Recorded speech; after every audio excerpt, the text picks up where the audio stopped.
KGF ಈ ಟೈಟಲ್ನಲ್ಲೇ ಒಂದು ದೊಡ್ಡ ಪವರ್ ಇದೆ. ಅದೆಷ್ಟೋ ಮೊದಲಿಗೆ ಈ ಸಿನಿಮಾ ಸಾಕ್ಷಿ. ನಮ್ಮ ಕನ್ನಡ ಮಣ್ಣಿನ ಸಿನಿಮಾ ಒಂದು ವಿಶ್ವ ಮಟ್ಟದಲ್ಲಿ ತಲೆ ಎತ್ತಿ ಸವಾರಿ ಮಾಡಿದ್ದು ನಮ್ಮೆಲ್ಲರ ಹೆಮ್ಮೆ ಅಲ್ವಾ. ಸಿನಿಮಾ ಹೀಗೆ ಮೂಡ್ ಬರಬೇಕು ಅಂತಂದ್ರೆ ಸಿನಿಮಾ ಕ್ಯಾಪ್ಟನ್ ಅಂದ್ರೆ ಡೈರೆಕ್ಟರ್ ಮುಖ್ಯವಾಗ್ತಾರೆ.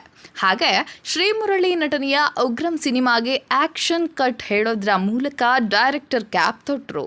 ಮೊದಲ ಸಿನಿಮಾದಲ್ಲಿ ತಮ್ಮನ್ನ ತಾವ್ ಏನು ಅನ್ನೋದನ್ನ ಪ್ರೂವ್ ಮಾಡ್ಕೊಳ್ಳೋದ್ರ ಜೊತೆಗೆ ಒಂದೊಳ್ಳೆ ನಟನೆಗೆ ದೊಡ್ಡ ಬ್ರೇಕ್ ಕೊಟ್ಟಂತ the powerful director Prashanth Neel ಬಳಿಕ KGF ಸಿನಿಮಾವನ್ನ ಬರೀ ಕರ್ನಾಟಕಕ್ಕೆ ಅಷ್ಟೇ ಅಲ್ಲ, ಇಡೀ ದೇಶಕ್ಕೆ ಪರಿಚಯ ಮಾಡಿಕೊಟ್ರು.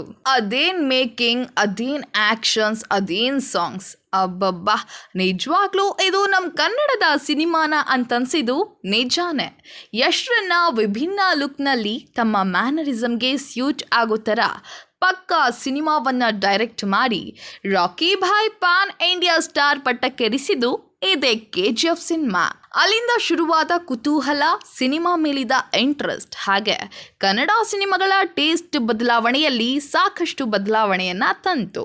KGF 2 ಯಾವಾಗ ಬರುತ್ತೆ ಅಂತ ಕ್ಯೂರಿಯಾಸಿಟಿಯಿಂದ ವೇಟ್ ಮಾಡೋದ್ರ ಮಟ್ಟಿಗೆ ಸಿನಿಮಾ ಪ್ರೇಕ್ಷಕರನ್ನ ಹಿಡಿದಿಟ್ಟುಕೊಳ್ಳೋದ್ರಲ್ಲಿ ಸಕ್ಸಸ್ಫುಲ್ ಕೂಡ ಆಯಿತು. KGF ಪಾರ್ಟ್ 1ರಲ್ಲಿದ್ದ ಅದೇ ಕುತೂಹಲ ಪಾರ್ಟ್ 2 ರಿಲೀಸ್ ಆದ್ಮೇಲೂ ಹಾಗೆ ಇತ್ತು ನೋಡಿ. 1000 ಕೋಟಿಗಳ ಕಲೆಕ್ಷನ್ ಮಾಡಿ ದಾಖಲೆ ಬರೆದಿತ್ತು KGF 2 ಸಿನಿಮಾ. ಹೀಗಿರುವಾಗ ಸಿನಿಮಾದ ಕ್ಲೈಮ್ಯಾಕ್ಸ್ನಲ್ಲೇ ಪಾರ್ಟ್ 3 ಬರೋದಾಗಿ ಸುಳಿವು ಕೂಡ ಸಿಕ್ಕಿತ್ತು. ಇನ್ನು KGF 2 ನೋಡಿದವ್ರಿಗೆಲ್ಲ ಬಹುಶಃ ಈ ಬಗ್ಗೆ ಗೊತ್ತಿರುತ್ತೆ. ಆದ್ರೆ ಯಾವಾಗ ಬರುತ್ತೆ ಅನ್ನೋ ಪ್ರಶ್ನೆಗೆ ನಿರ್ದೇಶಕ ಪ್ರಶಾಂತ್ ನೀಲ್ ಇದೀಗ ಉತ್ತರವನ್ನ ಕೊಟ್ಟಿದ್ದಾರೆ. ಹೌದು, Salaar cinema blockbuster hit ಆಗಿದೆ, ಸಲಾರ್ 2 ಕೂಡ ಬರಬೇಕಿದೆ. ಹೀಗೆ ಸಂದರ್ಶನ ಒಂದರಲ್ಲಿ ಮಾತನಾಡಿರುವ ಪ್ರಶಾಂತ್ ನೀಲ್, ಸಲಾರ್ 2 ಹಾಗೆ KGF 3 ಚಿತ್ರೀಕರಣಕ್ಕೆ ಹೋಗಲು ನಾವು ಸಿದ್ಧರಿದ್ದೇವೆ, ಆದರೆ ನನಗೆ ಕೊಂಚ ಬ್ರೇಕ್ ಬೇಕು ಎಂದು ಮೌನ ಮುರಿದಿದ್ದಾರೆ. KGF 3 ಸ್ಕ್ರಿಪ್ಟ್ ಈಗಾಗಲೇ ಸಿದ್ಧವಾಗಿದೆ. ಯಶ್ಗೆ ಬೇರೆ ಬೇರೆ ಕಮಿಟ್ಮೆಂಟ್ಸ್ ಇದೆ. ವಿಜಯ್ ಸರ್ ಕೂಡ ಬೇರೆ ಬೇರೆ ಸಿನಿಮಾಗಳಲ್ಲಿ ಬ್ಯುಸಿ ಆಗಿದ್ದಾರೆ. ಇದೆಲ್ಲದರ ನಡುವೆ KGF 3 ಮಾಡೋಕೆ ಸಾಧ್ಯವಿಲ್ಲ. ಇದೆಲ್ಲ ಮುಗಿದ ಮೇಲೆ ನಾವು ಸಿನಿಮಾವನ್ನ ಆರಂಭಿಸ್ತೇವೆ ಎಂದು ಪ್ರಶಾಂತ್ ನೀಲ್ ಹೇಳಿದ್ದಾರೆ.